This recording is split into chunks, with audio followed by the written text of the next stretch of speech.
बिस्मिल्लाहिर्रहमानिर्रहीम। नावा शिंगू इमरान सीरीज़ मुसन्निफ़ मज़हर कलीम M.A। बॉस, ये इमरान इंतहाई ख़तरनाक आदमी मालूम होता है। ये नावा शिंगू के बस का रोग ही नहीं है। हमें खुद इसके मुकाबले पर उतरना पड़ेगा, कृष्ण ने होंठ चबाते हुए कहा। इस वक्त कमरे में रास्कोफ, नारोफ और कृष्ण तीनों मौजूद थे। सामने स्क्रीन पर जंगल के इस हिस्से का मंजर मौजूद था जहाँ चश्मा था। उन्होंने इस मशीन के जरिए इमरान और इसके साथियों के जंगल में दाखिल होने से लेकर अड्डे के अंदर जाने और फिर बाहर निकलने के तमाम मनाजिर देख लिए थे। खंबा अफराद के ग्रुप को भी उन्होंने जंगल में दाखिल होकर उन्हें घेरते हुए चेक कर लिया था। इस वक्त इन तीनों को इस बात का कतई यकीन था कि खंबा जिस पुरस्कार अंदाज में इन्हें घेर रहे हैं और ये इनकी मौजूदगी से बेखबर हैं, वो इन्हें लाजमन मार कर रहेंगे। लेकिन इसके बाद इसके दरमियान होने वाली जंग से लेकर इस खंबा नौजवान के इमरान के आगे सजदे में गिरने तक का मंजर देखकर इनकी आंखें खुली की खुली रह गईं। चूंकि इस मशीन के जरिए वो सिर्फ मंजर देख सकते थे, बातचीत सुन ना सकते थे, इसलिए इससे उन्होंने यही अंदाज़ा लगाया कि इमरान ने इस खंबा नौजवान को किसी तरह अपना मुती बना लिया है। इसके बाद खंबा इस सफ़ेद फाम औरत और इमरान के दो साथियों को लेकर इस तरफ को चला गया जिधर शरपा गांव चाकू था और इमरान अपने साथियों की बैंडेज में मसरूफ हो गया था। इस वक्त कृष्ण बोल पड़ा कि इमरान नावा शिंगू के बस का रोग नहीं है। तुम दुरुस्त कह रहे हो कृष्ण, ये लोग वाकई इंतहाई खतरनाक हैं। इनके लिए हमें कुछ और ही प्लानिंग करनी होगी, रास्कोफ ने होंठ चबाते हुए कहा। बॉस, अगर किसी तरह ये हमारी रेंज एरिया में आ जाएं, तो फिर हम इनका खात्मा कर सकते हैं। वरना तो कोई टीम भेजी गई तो ये हमें रेंज एरिया बंद करना होगा और ये हमारे लिए खतरनाक साबित हो सकता है, नारोफ ने कहा। मसला तो यही है कि जिस जगह ये मौजूद हैं वो एरिया बुलंदी पर है, इसलिए हम सिर्फ टेलीव्यू से इन्हें देख तो सकते हैं लेकिन इनके खिलाफ एक्शन नहीं ले सकते, रास्कोफ ने सर हिलाते हुए कहा। बॉस, मेरे जहन में एक तजवीज़ आई है, क्यों ना हम मार्टिना को कॉल करके इनकी तरफ भिजवा दें, इस अंदाज में जैसे वो अचानक इनके सामने आ गई हो। लाजमन ही उसे पकड़ेंगे और इससे मालूमात हासिल करने की कोशिश करेंगे। मार्टिना बेहद ज़हीन लड़की है, वो इन्हें चक्कर देकर रेंज एरिया में, मेरा मतलब है मौत के जंगल में, ठीक इस स्पॉट तक ले आएगी कि एक बटन दबते ही ये सब धुआं बनकर गायब हो जाएंगे, कृष्ण ने कहा। हाँ, ऐसा हो तो सकता है, लेकिन इसके लिए ज़रूरी है कि मार्टिना को A10 के साथ दे दें। इस तरह A10 की वजह से इस पर रेंज का असर ना होगा और वो बच जाएगी, रास्कोफ ने सर हिलाते हुए कहा।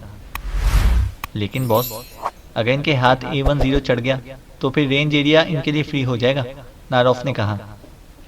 नहीं, मार्टिना बेहद होशियार लड़की है, मैं उसे ब्रीफ कर दूंगा, बुलाओ उसे जल्दी, रास्कोफ ने तेज लहजे में कहा और नारोफ उठकर चला गया। थोड़ी देर बाद वो एक नौजवान और खूबसूरत रूसियाई लड़की को साथ लेकर आ गया। मैंने इसे A10 भी दे दिया है और इसे ब्रीफ भी कर दिया है, बाकी आप समझा दें, नारोफ ने कहा और रास्कोफ ने उसे मजीद सूरत हाल बता दी। ओ बॉस, आप कतन बेफिक्र रहें, मैं इन्हें बहुत आसानी से हैंडल कर लूँगी। मैं इन्हें पॉइंट 1 पर ले आऊँगी, आप पॉइंट 1 पर फायर कर दें तो ये लोग वाकई धुआं बंद कर रह जाएंगे, मार्टिना ने सर हिलाते हुए कहा। देखो, ये लोग इंतहाई ख़तरनाक सीक्रेट एजेंट हैं, इसलिए तुम्हें बेहद होशियार रहना होगा। ख़ास तौर पर A10 तो किसी सूरत भी इनके हाथ नहीं लगना चाहिए, रास्कोफ ने कहा। बॉस, A10 की तरफ से कतई बेफिक्र रहें, मैं इसकी अहमियत जानती हूँ, इसलिए इसे ऐसी जगह रखूँगी कि वो इसे किसी तरह भी हासिल ना कर सकेंगे, मार्टिना ने जवाब दिया। ओके, तुम रवाना हो जाओ, A10 की वजह से तुम्हें रेंज एरिया में कोई ख़तरा नहीं है। अरे हाँ नारोफ, AS11 भी दे दो ताकि हम इसकी और इन लोगों की बातचीत भी सुन सकें, रास्कोफ ने चौंक कर कहा। बॉस, आप मुझे टॉप सुपर 1 दे दें, वो मैं कानों में पहन लूँगी, इससे इन्हें शक भी ना होगा, मार्टिना ने कहा। नहीं, वो इमरान इन टॉप्स को देखते ही पहचान लेगा, वो इस मामले में बेहद बाखबर आदमी है। S11 ठीक रहेगा, वो तुम्हारे लिबास के अंदर छुप सकता है, कृष्ण ने कहा। ठीक है, मार्टिना ने फौरन अस्पात में सर हिलाते हुए कहा। नारोफ, S11 देकर स्पेशल गेट खुलवाकर मार्टिना को बाहर भिजवा दो, रास्कोफ ने कहा और नारोफ उठकर मार्टिना को चलने का इशारा करके बाहर की तरफ बढ़ गया। मार्टिना भी मुस्कुराती हुई इसके पीछे को चल पड़ी। मेरा ख्याल है कि अब मार्टिना लाजमन इन्हें रेंज एरिया में ले आने में कामयाब हो जाएगी, मार्टिना के बाहर जाते ही रास्कोफ ने कहा, और क्रिश्चियन ने भी सर हिला दिया। हमें चेकिंग के लिए मेन कंट्रोल पर जाना होगा। तुम भी साथ आओ। तुम चूंकि इन लोगों की नफ्सियात जानते हो, इसलिए तुम बर वक्त मशवरे दे सकते हो, रास्कोफ ने कहा और उठ खड़ा हुआ। क्रिश्चियन भी मुस्कुराता हुआ उठा। रास्कोफ ने मशीन ऑफ की और फिर वो दोनों आगे पीछे चलते हुए इस कमरे से बाहर निकल गए। इस बार हमारी लाइन ऑफ एक्शन बुरी तरह उलझ गई है इमरान साहब, सफदर ने इमरान से मुखातिब होकर कहा। वो इस वक्त चश्मे वाले झुंड में लेटे हुए थे। हाँ सफदर, तुम दुरुस्त कह रहे हो। मेरी खुद समझ में नहीं आ रहा कि हम इस दलदल से कैसे निकलें। मेरा आइडिया था कि हम नावाशिंगू को चक्कर देकर इससे अड्डे के मुतालिक मालूमात हासिल कर लेंगे और फिर इस जंगल में दाखिल होकर इस अड्डे पर रेड कर देंगे। लेकिन यहाँ पहुँचते ही हालात कुछ इस कदर तेज़ी से और खिलाफ तवक्का तौर पर बदले हैं कि वाकई कोई सही लाइन ऑफ एक्शन समझ में ही नहीं आ रही। इमरान ने भी संजीदा लहजे में कहा। इमरान साहब, दरअसल इस बार आपने नावाशिंगू को बुनियाद बना लिया है। हालांकि मेरा ख्याल है कि नावाशिंगू को इन लोगों ने इस कदर अहमियत ना दी होगी कि वो अड्डे तक हमारी रहनुमाई कर सके, सफदर ने कहा। मैं दो बातों के लिए नावाशिंगू को अहमियत दे रहा हूँ। एक तो ये कि नावाशिंगू के लिए उन्होंने लाजमन मौत के जंगल में कोई ख़ास रास्ता रखा होगा, क्योंकि नावाशिंगू पर ये इस कदर एतबार ना करें तो फिर इनका अड्डा खुफिया नहीं रह सकता। जहाँ तक इस नावाशिंगू को मैं समझा हूँ, ये पढ़ा लिखा तालीम याफ्ता नौजवान है। इसकी कमज़ोरी सिर्फ सफ़ेद फाम औरतें हैं, क्योंकि ये ग्रेटलैंड में पला है, इसलिए इसके जहन में इनका नक्श रासिख हो गया है। मैं वो रास्ता जानना चाहता हूँ, वरना अगर हम वैसे ही इस जंगल में घुस गए तो न जाने किसी दरख्त और किसी झाड़ी में से हम पर कोई खौफनाक साइंसी हरबा इस्तेमाल हो सकता है, जिससे बचकर निकलना नामुमकिन है, क्योंकि घने जंगल में बचाव नामुमकिन है। दूसरी बात यह कि हमें ये भी मालूम नहीं कि उन्होंने कैसे कैसे आलात जंगल में फिक्स कर रखे हैं, इमरान ने कहा। आपकी बात वाकई दुरुस्त है। इस तरह अंधाधुंध जंगल में दाखिल होना वाकई खुदकुशी के मुतरादिफ है। लेकिन अगर नावाशिंगू भी ऐसा रास्ता ना जानता हो, या वाकई इन लोगों ने इसके लिए कोई ऐसा रास्ता ना बनाया हो, तो फिर, सफदर ने कहा, फिर यही हो सकता है कि तुम लोग यहीं ठहरो। मैं अकेला जाकर सूरत हाल को चेक करूंगा, इमरान ने जवाब दिया। ये कैसे मुमकिन है इमरान साहब, सफदर ने मुस्कुराते हुए कहा। यार, मुमकिन क्यों नहीं है? तुम सब सीक्रेट सर्विस के मेंबर हो, तुम्हारी तो वाकई मुल्की लेवल पर अहमियत है। मैं तो हुआ किराए का सिपाही, इमरान ने मुस्कुराते हुए कहा, और सफदर बेख्तियार कहकर मारकर हंस पड़ा। मेरा तो ख्याल है अगर हम हेलीकॉप्टर के जरिए बराह रास्त इस लकड़ी वाले जंगल में उतर जाते तो ज़्यादा आसानी रहती, तनवीर ने पहली बार इस गुफ्तगू में हिस्सा लेते हुए कहा। तुम्हारी बात 100% दुरुस्त है, वाकई बेपनाह आसानी रहती, लेकिन हमें नहीं, इन अड्डे वालों को। वो एक मिसाइल से हेलीकॉप्टर उड़ा देते और हम बड़े इत्मीनान से मुनकरी नकीर को हिसाब किताब देने में मसरूफ हो जाते, इमरान ने सर हिलाते हुए कहा, और सफदर हंस पड़ा, जबकि तनवीर ने होंठ भींच लिए। इसका चेहरा बता रहा था कि वाकई उसे अपनी बात की मज़ाक खेज होने का एहसास हो गया है। अगर मैं कोई तजवीज़ बताऊं तो क्या तुम अमल करोगे? अचानक ज़मीन पर लेटी हुई मूर्ति ने कहा। बिल्कुल अमल करेंगे। जंगल हो और तुम जैसी हसीना तजवीज़ पेश करे तो किस काफिर का दिल अमल करने को ना चाहेगा, इमरान ने बड़े मासूम से लहजे में कहा। तो मूर्ति खिलखिलाकर हंस पड़ी। तुम मर्दों में यही मुसीबत है कि तुम औरतों को सिर्फ एक ही नुक्ता नज़र से देखते हो, मूर्ति ने हंसते हुए कहा। यह हमारी मजबूरी है कि औरतों को देखते ही निगाहें खुद ब खुद नुक्ता बनकर एक जगह चिमट जाती हैं। बहरहाल तुम तजवीज़ तो बताओ, शायद नुक्ता डैश में बदल जाए, इमरान ने कहा, और इस बार मूर्ति के साथ साथ सफदर भी हंस पड़ा। मेरी तजवीज़ ये है कि हम इस जंगल को आग लगा दें। जंगल की आग एक बार फैल जाए तो किसी से नहीं संभलती। इस तरह उन्होंने जो भी मशीनरी फिट की होगी सारी नाकारा हो जाएगी, मूर्ति ने कहा। बहुत खूब, वाकई तुम्हारी तजवीज़ ऐसी है कि निगाह नुक्ते की बजाय डैश बल्कि फुल लाइन बन सकती है। मोहतरमा मूर्ति, ये जंगल ख़त इस्तवा पर वाक़ई नहीं है कि इनको आग लग सके। इस मरतूब आबो हवा के जंगलों को खुद ब खुद आग नहीं लगा करती। हाँ, ये दूसरी बात है कि पूरे जंगल पर पहले टनों के हिसाब से पेट्रोल स्प्रे किया जाए और इस पर मुसलसल स्प्रे किया जाए तो शायद कोई कामयाबी हो सके, इमरान ने कहा। मगर जंगल को तो आग लग जाती है, इसको क्यों नहीं लगेगी, मूर्ति ने होंठ काटते हुए कहा। मिस मूर्ति, इमरान साहब दुरुस्त कह रहे हैं। आग सिर्फ इन जंगलों को लगती है जहाँ का मौसम खुश्क होता है, लेकिन यहाँ माहौल में बेपनाह रतूबत मौजूद है, इसलिए आग यहाँ आगे फैल ही नहीं सकती, सफदर ने मूर्ति को समझाते हुए कहा। और मूर्ति सर हिलाकर खामोश हो गई। उसी लम्हे दूर से खटका सा हुआ और इमरान और सफदर दोनों चौंक पड़े। मेरा ख्याल है कि जवाना वगैरह आए हैं, सफदर ने कहा और इमरान ने सर हिला दिया। और फिर वो दोनों भी उठकर झुंड से बाहर आ गए और वाकई इन्हें दरख्त के पीछे से जूलिया, जवाना और कैप्टन शकील आते दिखाई दिए। मकासू सर झुकाए इनके पीछे पीछे आ रहा था। जवाना के कांधे पर बेहोश नावाशिंगू लदा हुआ था। थोड़ी देर बाद वह इस झुंड में पहुंच गए और जवाना ने नावाशिंगू को घास पर पटक दिया। कोई मसला तो नहीं हुआ? इमरान ने पूछा। नहीं मास्टर, ये मकासू के साथ भागता हुआ इस गार तक आया और मैंने इसे छाप लिया। नतीजे में ये यहाँ मौजूद है, जवाना ने मुस्कुराते हुए कहा। मुकद्दस अवतार, जब मैंने जाकर इस सफ़ेदफम औरत, जिसका नाम जूलिया कहते हो, का कपड़ा उसे दिखाया और ये बताया कि तुम सब जंगल में होने वाली लड़ाई में हलाक हो चुके हो और तुम्हारे साथ लड़ते हुए मेरी ये हालत हो गई है, लेकिन मैं सफ़ेद औरत को फिर भी जिंदा उठा लाया हूँ, तो ये खुशी से पागल हो गया और इसने इस कपड़े को बार बार सूंघा और फिर वो नाचने लगा। इसके बाद वो इस तरह उड़ता हुआ मेरे साथ आया जैसे इसको पर लग गए हों। मकासू ने बड़े सादा से लहजे में तफसील बताते हुए कहा। ठीक है जवाना, ऐसा करो कि इसे जंगल से, दरख्त से इस तरह जकड़ दो कि ये हरकत ना कर सके। इमरान ने कहा। इसके लिए मुझे अड्डे से रस्सी लेकर आना पड़ेगी। ये भारी जिस्म का आदमी है, बेल्ट से ना जकड़ा जाएगा, जवाना ने कहा। जाओ ले आओ, और सुनो, वहाँ से एक रिवॉल्वर भी लेते आना। रिवॉल्वर वहाँ पर मौजूद हैं, इमरान ने कहा और जवाना सर हिलाता हुआ मुड़ गया। सफदर, इसकी मुकम्मल तलाशी लो, इमरान ने सफदर से कहा और सफदर ज़मीन पर पड़े हुए नावाशिंगू पर झुक गया। मकासू, तुम मेरे साथ आओ, इमरान ने मकासू से कहा और उसे लेकर इमरान झुंड से बाहर आ गया।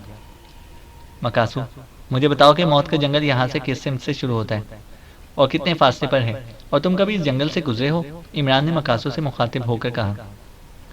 ये इस तरफ है, और अगर घोड़ा दौड़ाया जाए मुकद्दस अवतार, तो घोड़ा इतनी देर बाद मौत के जंगल में दाखिल हो जाएगा जितनी देर अस्तबल से यहाँ तक उसे पहुँचने में लगती है। मकासू ने एक सिमत इशारा करते हुए कहा। ठीक है, मैं समझ गया। अब तुम बताओ कि इस जंगल में कभी गए हो? इमरान ने पूछा। मुकद्दस अवतार, पहले तो हम खंबा सारे जंगल में घूमते रहते थे, सिवाय लकड़ी के मुकद्दस जंगल के जहाँ सिर्फ नावाशिंगू खास तौर पर हमें लेकर जाता है। लेकिन फिर हमें नावाशिंगू ने बताया कि हम अब मौत के जंगल में दाखिल नहीं हो सकते।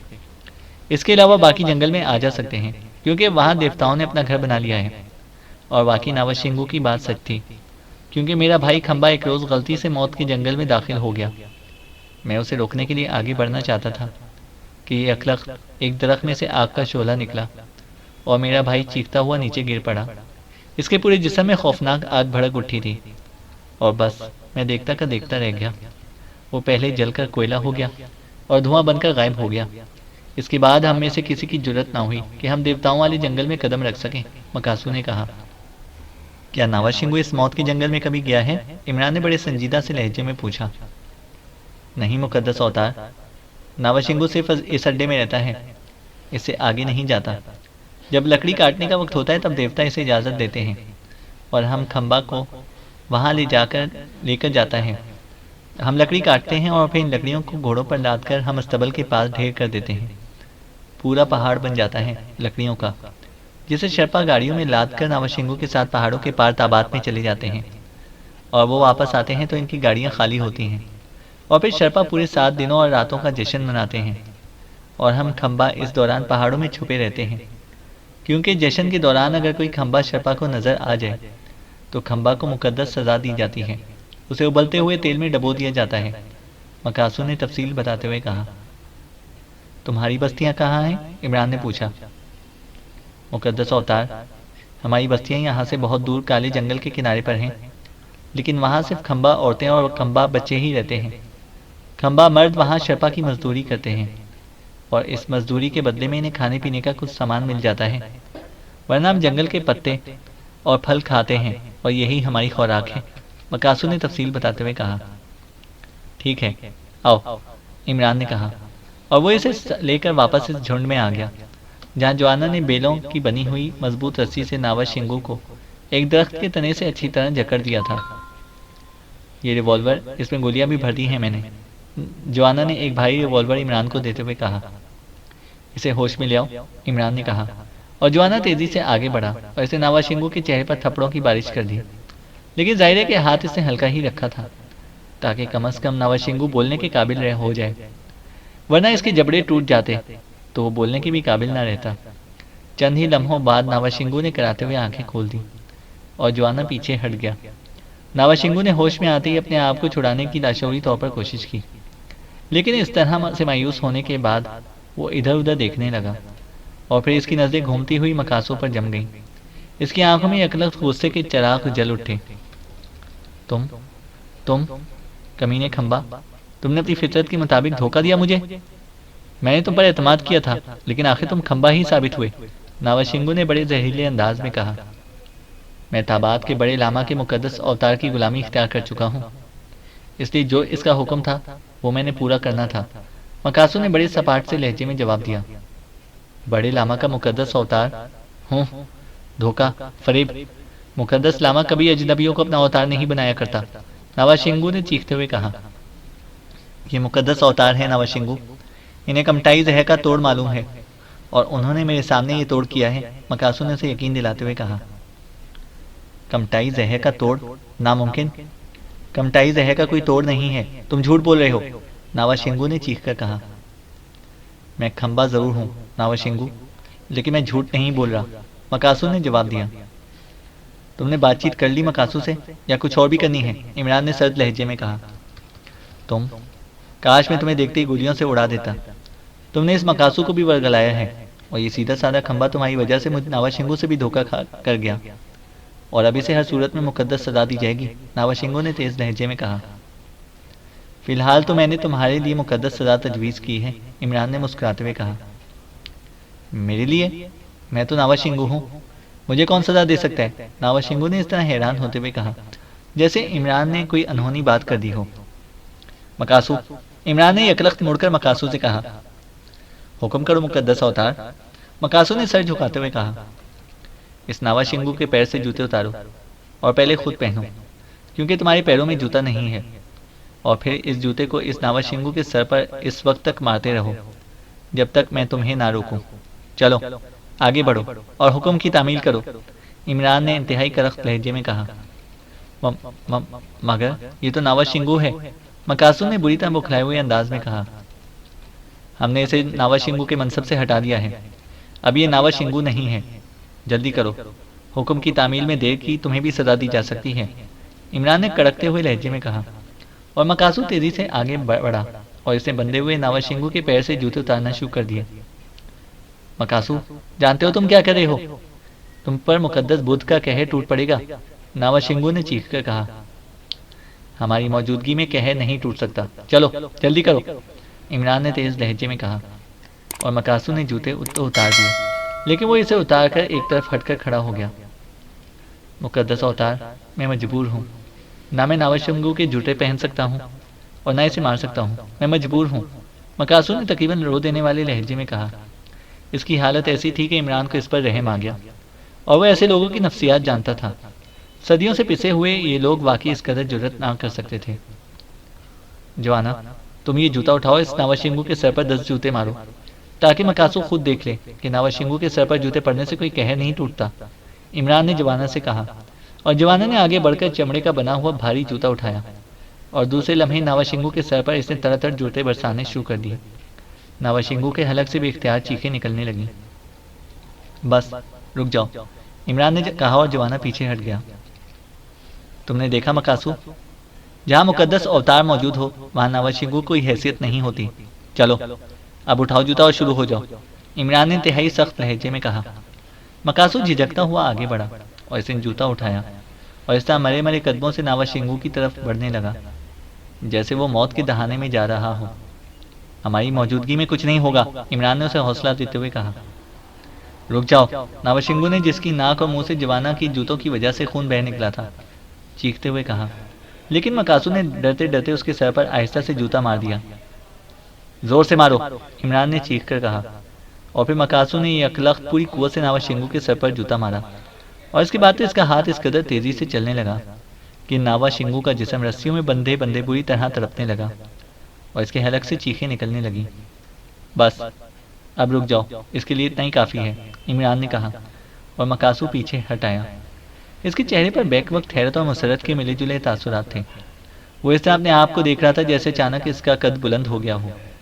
उसे शायद अपने आप पर यकीन ना आ रहा था कि एक खंबा भी नावाशिंगू के सर पर जूते मार सकता है, और जूते मारने के बावजूद सही सलामत और जिंदा खड़ा है। अब तुम्हारे दिमाग से नावाशिंगू का गुबार हट गया होगा, इमरान ने मुस्कुराते हुए कहा, और फिर इसने रिवॉल्वर का चैम्बर नावाशिंगू के सामने खोल दिया। देखो नावाशिंगू, तुम पढ़े लिखे आदमी हो, इसलिए मैं तुम्हारे साथ एक खेल खेलना चाहता हूँ। अब तुम्हारी किस्मत कि तुम इस खेल में जीतते हो या नहीं, इमरान ने कहा, और फिर इस चैम्बर में से सारी गोलियां निकाल ली। फिर बाकी गोलियां इसने जेब में डाल ली और एक गोली चैम्बर के एक खाने में डालकर इसने चैम्बर बंद करके उसे मुसलसल घुमाना शुरू कर दिया। तुम्हारे पास बच निकलने के 7 चांस भी हो सकते हैं और एक भी नहीं हो सकता, इमरान ने कहा। तुम क्या करना चाहते हो, नावाशिंगू ने कदरे खौफजदा से लहजे में कहा। कुछ भी नहीं, तुम्हें चांस देना चाहता हूँ। अगर तुम्हारी किस्मत में हुआ तो मेरे सवालों का जवाब दो कि मौत के जंगल से लकड़ी के मुकद्दस जंगल तक कौन सा ऐसा रास्ता है जहाँ से हर खतरे से बचकर पहुंचा जा सकता है, इमरान ने सर्द लहजे में कहा और रिवॉल्वर की नाल नावाशिंगू की कनपटी से लगा दी। वहाँ कोई रास्ता नहीं है, वहाँ मौत का जंगल है, नावाशिंगू ने बेख्तियार होते हुए कहा। मैं सिर्फ 3 तक गिनूंगा, इमरान ने कहा और साथ ही उसने गिनती शुरू कर दी। मैं सच कह रहा हूँ, मुकद्दस बुद्ध की कसम मैं सच कह रहा हूँ, नावाशिंगू ने हुजियानी अंदाज में चीखते हुए कहा और इमरान ने बेख्तियार रिवॉल्वर हटा लिया, क्योंकि वो जानता था कि मुकद्दस बुद्ध की कसम खाकर ये लोग कभी झूठ नहीं बोल सकते। इसके चेहरे पर पहली बार हल्की सी परेशानी के आसार नुमायां हो गए। तुमने इन सफ़ेद फार्मों को लकड़ी के जंगल में अड्डा बनाने की इजाज़त क्यों दी थी, इमरान ने तेज़ लहजे में पूछा। उन्होंने मुझे सफ़ेद फार्म औरतें दी थी और मुझे ये अड्डा बनाकर भी दिया था। मुझे मशीन गन और दूसरा असलहा दिया था और मुझसे वादा किया था कि वो अगले लकड़ी काटने के मौसम तक यहाँ रहेंगे। उन्होंने मुझे बताया था कि इस जंगल की ज़मीन के नीचे वो जो कुछ बनाएंगे वो मेरे लिए छोड़कर चले जाएंगे और फिर मैं ताबाद का भी हाकिम बन जाऊंगा। ताबाद का अफसर पमियो भी मुझसे खौफजदा रहेगा, नावाशिंगू ने फौरन ही तफसील बताते हुए कहा। तो फिर उन्होंने मौत का जंगल बनाकर तुम्हें क्यों रोक दिया, इमरान ने कहा। उन्होंने कहा था कि वो जो कुछ बनाना चाहते हैं वहाँ अगर किसी काले रंग वाले आदमी का साया भी बनते वक्त पड़ गया तो फिर ये सारा जंगल खुद ब खुद तबाह हो जाएगा और शपा कबाइल भी मर जाएंगे, नावाशिंगू ने जवाब दिया।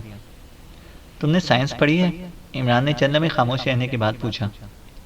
साइंस नहीं, मैंने साइंस नहीं पढ़ी, मैंने 8 जमातें पढ़ी हैं। इसके बाद मैं वापस आ गया था क्योंकि मेरा बाप नावाशिंगू बीमार हो गया था और मैंने इसकी जगह नावाशिंगू बनना था, नावाशिंगू ने जवाब दिया। उसी लम्हे बाहर से किसी औरत की चीख सुनाई दी और वो सब बुरी तरह चौंक पड़े। जवाना बिजली की सी तेजी से बाहर को लपका। कैप्टन शकील और मकासू भी बाहर की तरफ भागे। ये कौन हो सकती है, इमरान ने होठ चबाते हुए कहा। इसके चेहरे पर भी हैरत के तासुरात उभर आए थे। बाहर से एक बार फिर औरत की चीखने की चिल्लाने की आवाज़ें सुनाई दी। यूं लग रहा था जैसे कोई औरत किसी शिकंजे में फंस जाने की वजह से बुरी तरह चीख रही हो। और फिर यह आवाज़ करीब ही आती गई और चंद लम्हों बाद एक रूसियाई नौजवान लड़की झुंड में दाखिल हुई। उसे जवाना ने बाजू से पकड़ा हुआ था। इसके चेहरे पर शदीद खौफ के आसार नुमाया थे। मार्टिना, तुम? अचानक नावाशिंगू बुरी तरह चीख पड़ी। ओह ओह, तुम नावाशिंगू? मगर ये सब क्या है, इस लड़की ने बुरी तरह चीखते हुए कहा। वो इस तरह खौफजदा थी जैसे अचानक कोई हिरनी शेरों की कछार में दाखिल हो गई हो। तुम्हारा नाम मार्टिना है, तुम कहाँ से आई हो, इमरान ने पूछा। वो बड़े गौर से मार्टिना को देख रही थी। मैं तो नावाशिंगू से मिलने जामशो आ रही थी। नावाशिंगू से मुझे मोहब्बत है, मगर तुम कौन हो? मार्टिना ने इस बार संभले हुए लहजे में कहा। तुम मौत के जंगल से गुजर कर आई हो, लेकिन तुम्हें कुछ नहीं हुआ? क्यों, क्या रास्कॉफ ने तुम्हें खास तौर पर भेजा है? इमरान ने कहा। हाँ, मैं रास्कॉफ से इजाज़त लेकर आई हूँ, और जो रास्कॉफ से इजाज़त लेकर उस मौत का जंगल खुद ब खुद रास्ता दे देता है, मार्टिना ने जवाब दिया। लेकिन तुम्हें किसने बताया है कि नावाशिंगू जामशो में है? इमरान ने पूछा। अगर जामशो में ना होता तो मैं किसी भी खंबा को भेजकर उसे बुला लेती। मैं जानती हूँ कि नावाशिंगू भी मुझे प्यार करता है, लेकिन तुम कौन हो और तुमने नावाशिंगू को क्यों बांध रखा है? मार्टिना ने कहा। जवाना, इसको भी नावाशिंगू के साथ ही बांध दो, इमरान ने जवाना से कहा, और जवाना ने झपटकर मार्टिना को पकड़ा और उसे उठाकर दरख्त की तरफ पड़ने लगा। मार्टिना बुरी तरह तड़पने लगी और साथ साथ हुज़ियानी अंदाज में चीख रही थी। लेकिन जाहिर है जवाना की गिरफ्त में तो वो ऐसे थी जैसे शहबाज के पंजों में कोई छोटी सी चिड़िया। वो इस फड़कती और चीखती हुई मार्टिना को दोनों हाथों में जकड़े दरख्त की तरफ बढ़ता चला गया। लेकिन उसी लम्हे एक पतला लेकिन मुस्ततील बॉक्स मार्टिना के जिस्म से नीचे घास पर गिर पड़ा। इमरान इस बॉक्स को देखते ही इस तरह उछला जैसे बॉक्स की बजाय उसे हीरो की कान नजर आ गई हो, और उसने जल्दी से आगे बढ़कर वो बॉक्स उठा लिया। जोआना ने मार्टिना का सर दरख्त के तने से मार दिया। खबरदार, अब अगर ज्यादा हरकत की तो गर्दन तोड़ डालूंगा, जोआना ने इंतहाई गुस्सैले लहजे में कहा। लेकिन मार्टिना का जिस्म इसके सर टकराते ही यकलख ढीला पड़ गया। शायद झंझलाहट में इसका सर जोआना ने ज्यादा जोर से टकरा दिया था। इमरान गौर से इस बॉक्स को उलट पुलट कर देख रहा था। फिर वो उसे लिए हुए बाहर रोशनी में आ गया। उसने बॉक्स के ऊपर लिखे हुए रुस्याही अल्फाज को गौर से पढ़ना शुरू कर दिया। बॉक्स बिल्कुल नया था, इसलिए इस पर अल्फाज रोशनी में साफ पढ़े जा सकते थे। और दूसरे लम्हे इमरान की आंखों में चमक उभर आई। बॉक्स पर जो तहरीर थी इसका मतलब था कि इस बॉक्स से मैग्नम रेज निकलती हैं। इस पर हिदायत दर्ज थी कि इसे तोड़ा ना जाए। इमरान इन रेज का पढ़कर बेख्तियार मुस्कुरा दिया। अब सारी सूरत हाल इस पर वाज़ेह हो गई थी। वो अच्छी तरह जानता था कि मैग्नम रेज नजर ना आने वाली ऐसी शॉएं हैं जो अपने मरकज से 100 गज मुहित तक मुकम्मल पावर रखती हैं, और जहाँ तक मैग्नम रेज की पावर हो इसमें जोलान रेज असर नहीं कर सकती। इसका साफ मतलब था कि यहाँ मौत के जंगल में इन लोगों ने जोलान रेज के आलात फिट किए हुए हैं, क्योंकि मकासू ने अपने भाई की मौत का जो नक्शा खींचा था वो बिल्कुल जोलान रेज से हिट होने का नतीजा ही हो सकता था। इमरान ने बॉक्स को जेब में डाला और वापस झुंड में आ गया। मार्टिना अभी तक बेहोश थी, लेकिन जोआना ने उसे दरख्त से बांध दिया था। जूलिया, इस मार्टिना की मुकम्मल तलाशी लो, हो सकता है इसके पास कोई और चीज़ भी हो, इमरान ने जूलिया से कहा। इस बॉक्स में क्या था? जूलिया ने पूछा। वो मेकअप बॉक्स था, तुम फिक्र ना करो, उसे मुंह दिखाई में दे दूंगा तुम्हें, इमरान ने मुस्कुराते हुए कहा। जूलिया होंठ चबाती हुई मार्टिना की तरफ बढ़ने लगी, और फिर चंद लम्हों बाद वो सुर्ख की धात की बनी हुई मुरब्बा शक्ल की डिब्बिया इसके लिबास से बरामद करने में कामयाब हो गई। ओहो, तो ये शायद लिपस्टिक है, इमरान ने आगे बढ़कर वो डिब्बिया जूलिया के हाथ से लेते हुए कहा। लेकिन जैसे ही इसने डिब्बिया हाथ में ली, इसने इसे बुरी तरह झुंड से बाहर उछाल दिया, जैसे गलती से इसके हाथ में कोई जहरीला सांप आ गया हो। और उसी लम्हे खौफनाक धमाका हुआ, और जैसे बिजली चमकती है इस तरह एक लम्हे के लिए बिजली सी चमकी, और फिर सब कुछ नॉर्मल हो गया। बाल बाल बची हो जूलिया, अगर एक लम्हे की भी देर हो जाती तो इस धमाके के साथ तुम्हारी आखिरी चीख भी शामिल होती, इमरान ने कहा। लेकिन तुम्हें कैसे मालूम हुआ कि ये अभी फट जाएगा? जूलिया के लहजे में बेपनाह हैरत थी।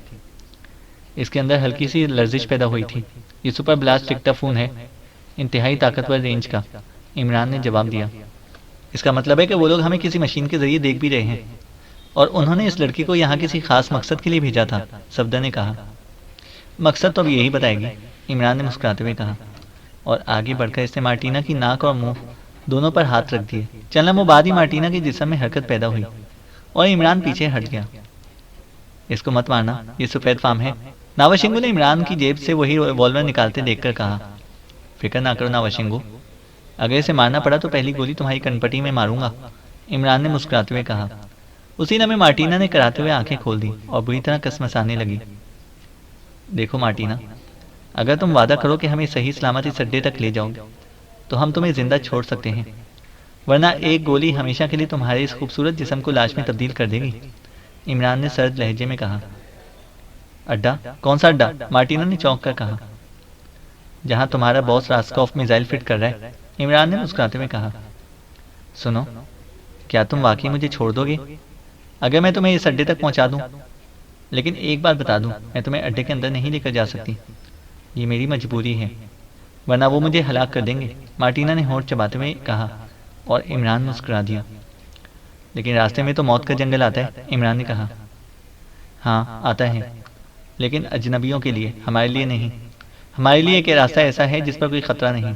अब तुम देखो, मैं मौत के जंगल से ही गुजर कर आई हूँ, मार्टिना ने जवाब दिया। ओके, लेकिन मैं तुम्हारी बाजू पुश्त पर बांध कर लेकर जाऊंगा। मुझे खतरा है कि तुम किसी जगह अचानक किसी छुपे हुए बटन को दबा दो और हम हलाक हो जाएं, इमरान ने कहा। ठीक है, मुझे मंजूर है, मार्टिना ने फौरन सर हिलाते हुए कहा। जोआना, मार्टिना को खोलकर इसके हाथ पुश्त पर बांध दो, और सुनो, जख्मी यहीं रहेंगे, सिर्फ मेरे साथ वो लोग जाएंगे जो सही हों, इमरान ने जोआना से मुखातिब होकर कहा। नहीं, हम भी साथ जाएंगे, तनवीर ने यकलख्त भड़कते हुए कहा। लेकिन इमरान ने कुछ कहना चाहा। कोई लेकिन वेकिन नहीं चलेगा, तनवीर ने झिलाए हुए लहजे में कहा। ठीक है, तुम्हारी मर्जी। जोसेफ और मिस मूर्ति, आपका क्या प्रोग्राम है? इमरान ने ज़मीन पर बैठे हुए जोसेफ और मूर्ति से मुखातिब होकर कहा। मैं भी आपके साथ चलूंगा बॉस, जोसेफ ने एक झटके से खड़े होते हुए कहा। इसका जहर खत्म हो चुका था और अब सिर्फ पहलू पर जख्म था जिस पर बैंडेज हो चुकी थी, इसलिए जाहिर है कि अब जोसेफ कहाँ पीछे रहने वाला था। ठीक है, नावाशिंगू को गोली मार दो, अब इसकी ज़रूरत नहीं रही, इमरान ने मुड़ते हुए कहा। अरे अरे, मुझे मत मारो, मुझ पर रहम करो, मैं मुकद्दस बुद्ध की कसम खाकर कहता हूँ, अब तुम्हारे खिलाफ कोई साजिश ना करूंगा, नावाशिंगू ने हजियानी अंदाज में चीखते हुए कहा। दो शर्तें हैं, एक तो ये कि तुम मुकासू को शर्पा बनाना है और दूसरा उसे अपना नाइब भी बनाना है। अगर तुम मुकद्दस बुद्ध के ज्ञान की कसम खाकर कहो तो मैं तुम्हें आज़ाद करके वापस जाने की इजाज़त दे सकता हूँ, इमरान ने इंतहाई संजीदा लहजे में कहा। मुझे मंजूर है, मुकद्दस बुद्ध के मुकद्दस ज्ञान की कसम, मैं मकासू को शर्पा बनाने और अपना नाइब बनाने का ऐलान करता हूँ। और सुनो, मुझे मुकद्दस बुद्ध के ज्ञान की कसम, आज से मैं तुम सबके साथ कोई दुश्मनी ना रखूंगा, नावाशिंगू ने बड़े खुलूस भरे लहजे में कहा। और इमरान मुस्कुरा दिया। जवाना, इसे खोल दो। और सुनो मकासू, अब तुम इसके साथ जाओ, जब हम वापस लौटेंगे तो फिर मैं देखूंगा कि क्या इसने मुकद्दस बुद्ध की कसम की खिलाफ वर्जी की है या नहीं। अगर इसने खिलाफ वर्जी की होगी तो फिर पूरी दुनिया भी इसे कब्र की जगह ना मिल सकेगी, इमरान ने बड़े संजीदा से लहजे में कहा। मुकद्दस अवतार, मुझे मुकम्मल यकीन है कि नावाशिंगू मुकद्दस बुद्ध के मुकद्दस ज्ञान की कसम खाकर खिलाफ वर्जी नहीं कर सकता, वरना इस पर मुकद्दस मौत खुद ब खुद नाजिल हो जाएगी, मकासू ने सर हिलाते हुए कहा। तुम्हारा नाम इमरान है? नावाशिंगू ने आज़ाद होते ही इमरान से मुखातिब होकर कहा। हाँ, क्यों? इमरान ने चौंक कर पूछा। तुम मेरे साथ अकेले बाहर आओ, मैं तुम्हारे साथ एक खास बात करना चाहता हूँ, नावाशिंगू ने कहा और इमरान सर हिलाता हुआ उसे साथ लेकर झुंड से बाहर आ गया। कुछ दूर चलने के बाद नावाशिंगू रुक गया। एक बात बताओ, इन सफ़ेद फामों के इस अड्डे से हमारे जंगल को क्या खतरा है? नावाशिंगू ने होठ चबाते हुए इंतहाई संजीदा लहजे में कहा। क्यों? तुम क्यों पूछ रहे हो? इमरान ने हैरत भरे लहजे में पूछा। मैंने तुम्हारी बातों से जो अंदाज़ा लगाया है और रास्कॉफ ने जिस तरह मुझे तुम्हें और तुम्हारे साथियों को हलाक करने का कहा था, इससे मुझे अब अंदाज़ा हो रहा है कि सफ़ेद फाम यहाँ कोई ऐसा काम कर रहे हैं जिससे तुम्हारे मुल्क को तो खतरा हो सो हो, लेकिन हमारे जंगल को भी खतरा लाहक हो सकता है। हालांकि इन सफ़ेद फामों ने मुझसे कहा था कि वो जंगल में पाई जाने वाली खास जड़ी बूटी को तोड़ने और फिर इससे कोई दवा बनाने के लिए यहाँ पर आए हैं, लेकिन इस दवा की ये खासियत है कि अगर इस पर किसी काले आदमी का साया पड़ जाए तो फिर ये दवा बेकार हो जाती है, क्योंकि इससे मेरे जंगल को कोई खतरा ना था। और फिर उन्होंने मुझे कहा था कि इनकी ये तहकीक आइंदा लकड़ी काटने के मौसम तक मुकम्मल हो जाएगी और वो जाते हुए मुझे 4 सफ़ेद फाम औरतें मुस्तकिल तौर पर दी जाएंगी। और 4 सफ़ेद फाम औरतें उन्होंने पहले मुझे एक एक करके दी भी थी, मार्टिना भी इन 4 में शामिल थी। इन चारों सफ़ेद फाम औरतों ने वाकई मेरी बेहद खिदमत की और मैं पूरे 1 माह तक जामशो से बाहर ना निकल सका। इसके बाद ये औरतें वापस चली गईं। फिर जिसे बताया गया कि इस अड्डे के मुतालिक शर्पा या लमाओं या किसी अजनबी को हरगिज़ मालूम ना हो सके, तो मुझे फिर क्या ज़रूरत थी कि मैं खुद किसी को बताता कि मैंने मुकद्दस जंगल में सफ़ेद फामों को दाखिल किया है। लेकिन अब मुझे अंदाज़ा हो रहा है कि सफ़ेद फामों ने मुझसे झूठ बोला है और हो सकता है इनकी वजह से हमारे जंगल तबाह हो जाएं। अगर हमारे जंगल तबाह हो गए तो फिर मैं क्या पूरे शर्पा कबाइल सब खत्म हो जाएंगे? नावाशिंगू ने बड़े संजीदा से लहजे में तफसीली बात करते हुए कहा। अगर मैं कहूँ कि वाकई ऐसा हो रहा है तो फिर तुम क्या करोगे? इमरान ने मुस्कुराते हुए पूछा। मैं नावाशिंगू हूँ, इन जंगलों का मुहाफिज, मुझसे इन जंगलों का एक दरख्त भी छुपा हुआ नहीं है, मैं अकेला इनका पूरा अड्डा ख़त्म कर सकता हूँ, नावाशिंगू ने बड़े पुरएतमाद लहजे में कहा। अगर ये बात है तो सुनो नावाशिंगू, तुम वाकई सीधे साधे पहाड़ी आदमी हो। तुम्हारे इस जंगल के अंदर रूसिया और काफिरिस्तान वाले अड्डा बना रहे हैं, जिससे वो यहाँ से हज़ारों मील दूर मेरे मुल्क पाकिस्तान पर खौफनाक आग बरसा सकते हैं। तुम खुद अंदाज़ा कर लो कि जिस कदर खौफनाक हथियार वो इस्तेमाल करेंगे और हज़ारों मील दूर आग बरसा सकते हैं, पूरे मुल्क को तबाह कर सकता है, लाखों बेगुनाह अफराद को हलाक कर सकता है। वो जिस जगह से चलाया जाएगा वहाँ इसका कोई असर ना होगा, यकीनन होगा। और ये लकड़ी का जंगल क्या, ये पूरे जंगल जलकर राख हो जाएंगे। लेकिन तुम फिक्र ना करो, तुम मकासू को लेकर वापस जाओ, हम जाने और ये अड्डा, हम इसे तबाह करके ही वापस जाएंगे। इस तरह हमारा मुल्क भी बच जाएगा और तुम्हारे ये जंगल भी, इमरान ने कहा। ओह, क्या तुम सच कह रहे हो? नवाज शिंगू का चेहरा खौफ के तासुरात से बिगड़ सा गया। मुझे क्या ज़रूरत पड़ी है तुमसे झूठ बोलने की, इमरान ने कहा और बुरा सा मुंह बनाया। हो, ठीक है, तुम वाकई सच्चे आदमी हो, मैंने तुम्हें देख लिया है। सुनो, मैं तुम्हें एक ऐसा रास्ता बता सकता हूँ जहाँ से इस अड्डे तक इस तरह पहुँचा जा सकता है कि इन सफ़ेद फार्मों को इल्म तक ना हो सकेगा, नवाज शिंगू ने कहा। क्या वो रास्ता मौत के जंगल से गुजरता है? इमरान ने पूछा। नहीं, मौत के जंगल से कुछ दूर बड़े जंगल के अंदर एक बहुत बड़ी सुरंग बनी हुई है जो सीधी इस लकड़ी के जंगल तक जा पहुंचती है। ये सुरंग न जाने कब बनाई गई थी और किसने बनाई थी, लेकिन इसका इल्म सिर्फ नवाज शिंगू को होता है। नवाज शिंगू इस सुरंग के रास्ते लकड़ी के जंगल में जाता है और वहां से लामाओं के और अपने लिए और शर्पा के 4 बड़ों के लिए खास खास लकड़ियां लेकर आता है और फिर ये लकड़ी इंतहाई खुफिया तौर पर फरोख्त कर दी जाती है। ये इस कदर कीमती लकड़ी है कि इसके चंद बड़े तनों की कीमत दूसरी लकड़ी के लाखों तनों से ज़्यादा होती है। इसके ख़ास गाहक हैं जो एक मखसूस मौसम में नीली पहाड़ी के पास पहुंच जाते हैं और फिर इस रकम को, जो बहुत भारी तादाद में होती है, सिर्फ खास शर्पा के 4 बड़ों और नवाज शिंगू के खर्च के लिए इस्तेमाल किया जाता है। बाकी शर्पा को कभी इसकी खबर तक नहीं होती। ये सुरंग बहुत बड़ी है और इसमें हवा के लिए मखसूस रास्ते भी हैं। हम इस सुरंग के रास्ते आसानी से इस लकड़ी के जंगल तक पहुंच सकते हैं और अगर तुम चाहो तो हम घोड़ों पर बैठकर भी जा सकते हैं। वहाँ लकड़ी के जंगल का एक एक चप्पा मेरा देखा भाला है, मैं वहाँ भी तुम्हारी मदद कर सकता हूँ, नवाज शिंगू ने बड़े संजीदा से लहजे में कहा। ठीक है, फिर इसकी एक सूरत है कि हम तुम्हारे साथ यहीं से शर्पा गांव की तरफ जाएंगे और फिर वहाँ से घूमकर हम इस बड़े जंगल तक जाएंगे, क्योंकि मुझे यकीन है कि इन लोगों ने इन सारे जंगलों में ऐसे हालात नस्ब कर रखे हैं जिससे हमारी सारी हरकतें वहीं अड्डे पर बैठे बैठे देखते रहते हैं। अगर इन्हें इस सुरंग का भी इल्म हो गया तो फिर वो हमें आसानी से मार डालेंगे, इमरान ने कहा। अच्छा, ये बात है, तो फिर एक और रास्ता भी है। बड़े जंगल से पार नीली पहाड़ी के अंदर से भी एक रास्ता इस सुरंग तक जाता है। हम लकड़ी इस रास्ते ही वहीं पहुंचाते हैं, हम वहां से जा सकते हैं, नवाज शिंगू ने कहा।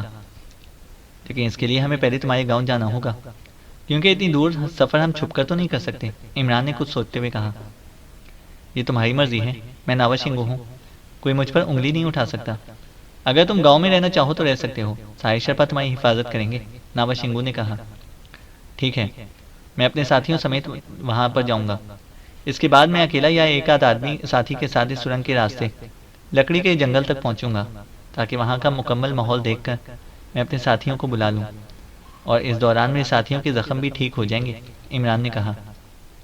जख्मों की तुम फिक्र ना करो, वो तो एक रोज़ में ठीक हो सकते हैं।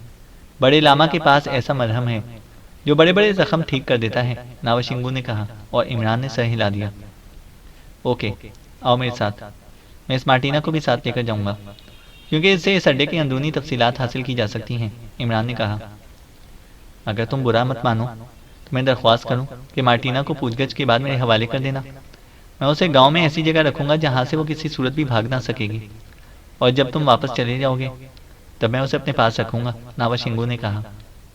ठीक है, ये बाद में देखा जाएगा, इमरान ने कहा और नवाज शिंगू के चेहरे पर चमक सी उभर आई।